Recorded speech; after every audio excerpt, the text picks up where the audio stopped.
Okay, today we're going to talk about value propositions in the watch market. There's so much information out there right now, so many people wanting to know what's good to buy, what's happening in 2025 in the pre-owned market. And today I'm joined by Giovanni from EveryWatch. Hey, Nick. Thanks for being here. We're going to talk about some recommendations in the pre-owned space in in a price range under £25,000. So that's your classic sports models from brands like Rolex, Cartier, all those watches that people talk about on a day-to-day basis. We're going to dig into that.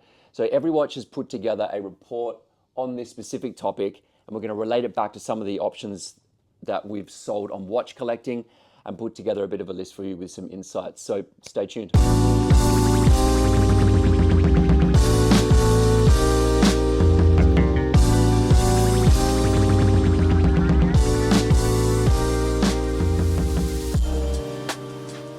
Right, so let's dig into this report. First up, let's talk about Cartier, because that's a brand that in the last couple of years has been massive. It's been so popular. And we have here the Santos Gaubet. So Giovanni, talk us through this particular model and where the value prop lies here. I think this model, like within 5K, especially these like vintage, neo-vintage models, are such a good value. They are unisex, I would say. Both men and women can wear them. It's an absolute classic. It's a two-tone watch, so it gives you a little bit of precious metal, but also most of it is steel, so it's not too heavy. It's like very easy to handle. And the market for this watch has been on fire, basically. It raised about 45% in the past 5 years. And especially for watches this value, this is really significant. And Cartier has been releasing very cool new Santos models, and I think that's bringing back up also the vintage stuff. It's funny because like Cartier has been popular for a while now, and we've seen this change into like smaller watch sizes, things that are a little bit more dressy. But yeah, there's still a lot of value in Cartier, especially in the pre-owned market. Gaubets, even Carrés as well, we're seeing at reasonable prices. Absolutely. Absolutely. You have a lot of options within Cartier, I would say. And especially within the Santos. Also with the Santos Dumont, all the recent releases have brought back up also the vintage ones. So yeah, lots of options within Cartier. Speaking of options in Cartier, so we just talked about the Santos, but what about other iconic models? Well, I was going to say iconic, but there's like Cartier has so many signature shapes. That's kind of their thing. But what about in, say, like the tank? Anything there that speaks to you that you think might be worthwhile collectors looking at? Yes, I think, well, my personal favorite, and maybe we go just slightly above the 25K mark with it, is the Cintré. So the super classical bent, elongated shape, rectangular. I think that's a spectacular watch in any of the iterations, really.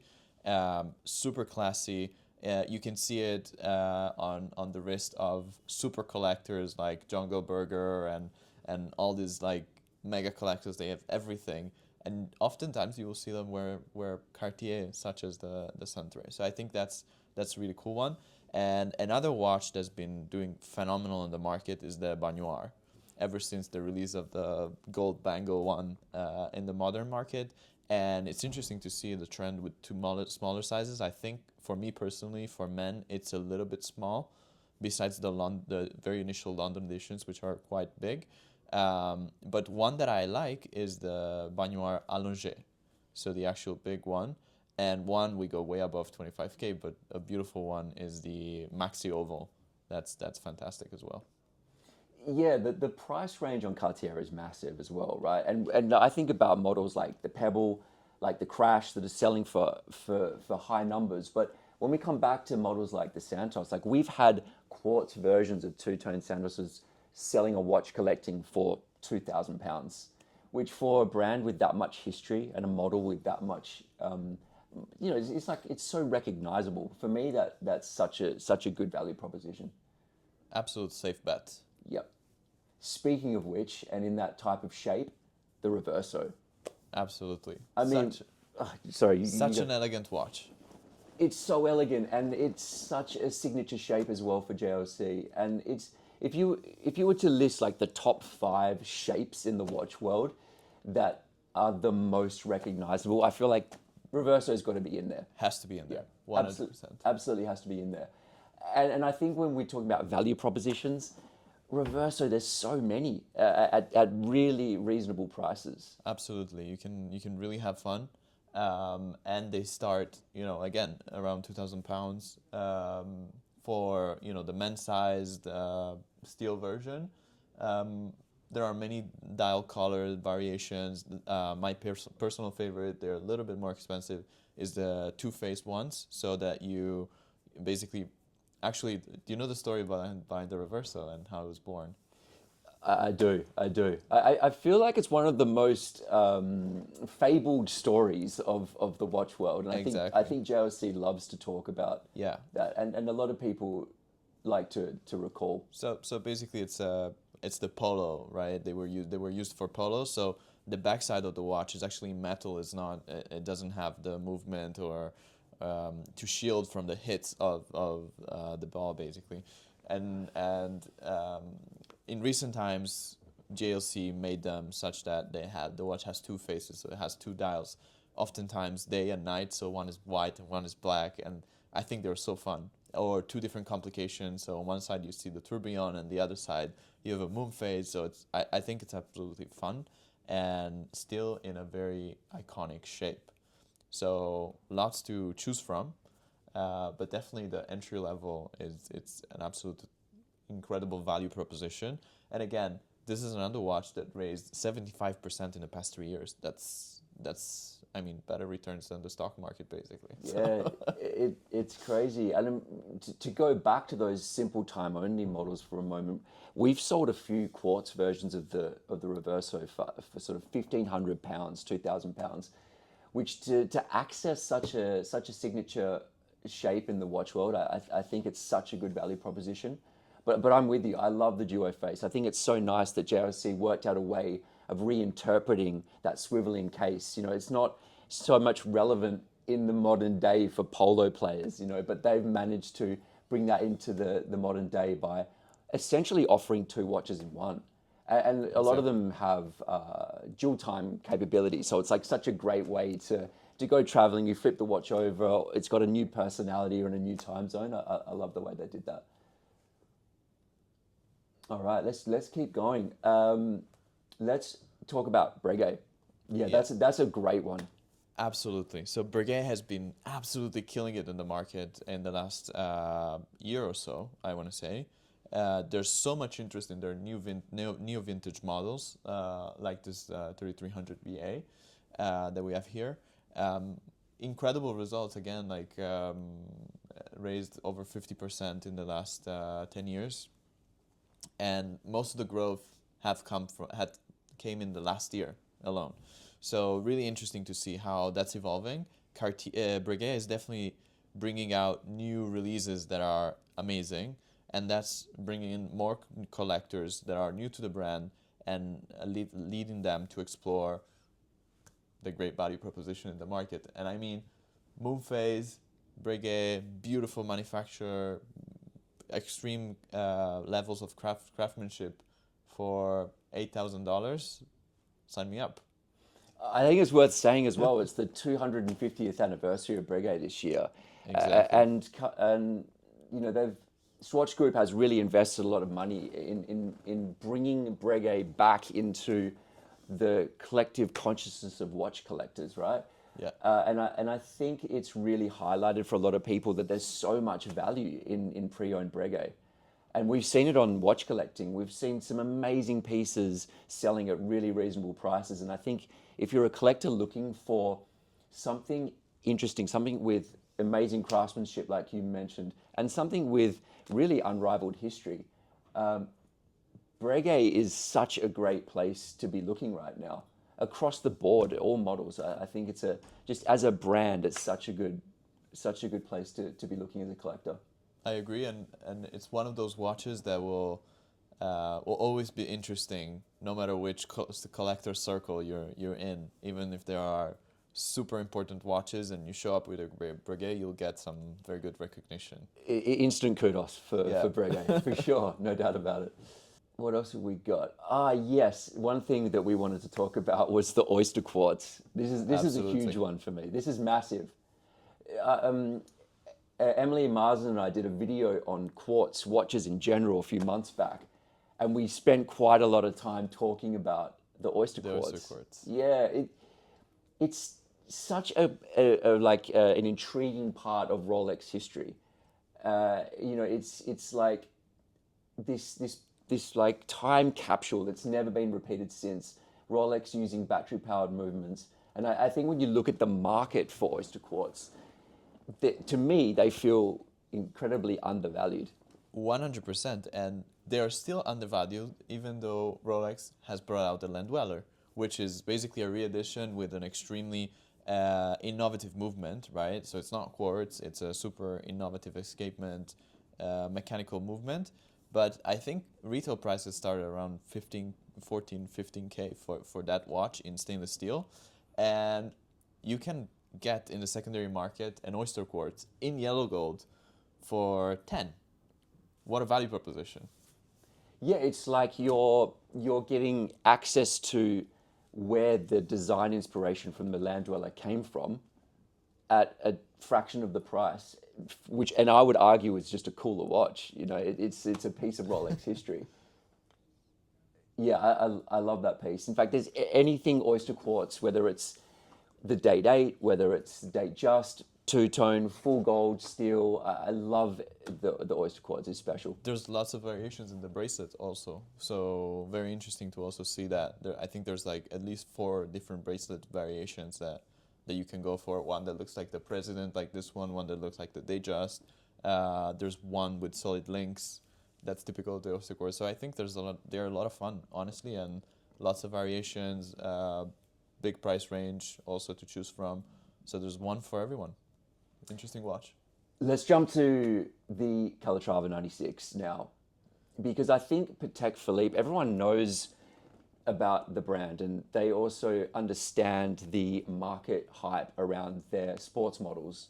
But I think the Calatrava right now, even as such a popular, well-known brand, represents some amazing value. And the 96, it's sort of the OG Calatrava, right? And Absolutely. It right now, it feels like quite a cheap watch, considering its history. So it's really what got the Calatrava line started. And it's a starting point. And it's such a huge piece of heritage and history. And I think most of the models the watches that Patek did over time are Calatravas, and this is the starting point. So of the time only, of course. So it's really, really, really an interesting watch. It's a watch that raised in price almost 400% in the last 3 years. So incredible returns. There's been a lot of interest for this watch. It's a small watch, but it's absolutely, iconic. It's fantastic. It's a fantastic value proposition at, we're talking less than 15K US, 12K pounds. So really, really interesting value proposition for something that it's so historically relevant. And again, there's so many variations. There's different metals. There's a stainless steel version, actually, which is way more expensive, but interesting. There's rose gold, there's yellow gold, there's some with a black dial that actually have gone completely out of our price range of interest today. But yeah, there's lots of choice and definitely a super relevant watch in history. Yeah, I think to touch on the sizing for a moment, like diminutive watches have become very much accepted in the watch sphere. And I think a lot of people actually now prefer smaller size watches. So people aren't afraid by vintage pieces at 31, 33 mils anymore. It's like that's becoming more normal. So staying on Patek Philippe, another model which is very undervalued, and I personally love it, is the Ellipse with the golden ratio. It's such a beautiful piece, and there's so many options available, and yet it remains very, very cheap, relatively speaking, on the pre-owned market. Absolutely, and it almost tripled in value in the last 2 years. So absolutely stunning watch. If you ever see one in person, that blue has so many different shades, whether it's at the sun or in a darker setting, almost looks black. And I think it's a fantastic watch. It's a piece of Patek history. They have re-released some very interesting Ellipse just last year, and I think that brought a lot of attention back to the OGs, like the 3848. There are some variations of the Ellipse which are much smaller. They can be had cheaper than this one, but I think the 3848 is the one to have. It's perfect combination of everything that you might want from an Ellipse. I think just a fantastic watch. We're campaigning today for people to be getting into Patek dress watches. This is a part of the market that is undervalued, and I'm all for it. We've sold a lot of Ellipses on watch collecting, and they always seem to go for such reasonable prices. Like, I'm always watching them on the side at auction, and I'm always surprised at how affordable they are, considering the history there, and obviously from a special brand. Well, maybe then we'll jump over to another Holy Trinity brand, of Vacheron, because I think there's an even more interesting comparison when you look at Vacheron models of a similar style between, say, that brand, and then you look across to AP and Patek. And I'm going to use an example that we've had on watch collecting a couple of times, which is the Overseas, the latest generation perpetual calendar. That's a fantastic watch. It's such a great watch, and it routinely sells for less than a steel 5711 Nautilus. And we're talking about a watch that's in precious metal with a highly complicated movement, with a similar level of craftsmanship. I don't think anyone would doubt that Vacheron's level of watchmaking is at the same as Patek. And so I think it's worth touching on the Overseas, especially as a great way for anyone who wants to get into integrated bracelet sports watches, who are looking at Patek Philippe and AP and thinking, wow, things are so expensive right now. I agree. I couldn't agree more, actually. And looking specifically at this watch, which is the first generation of the Overseas, it's such an interesting watch.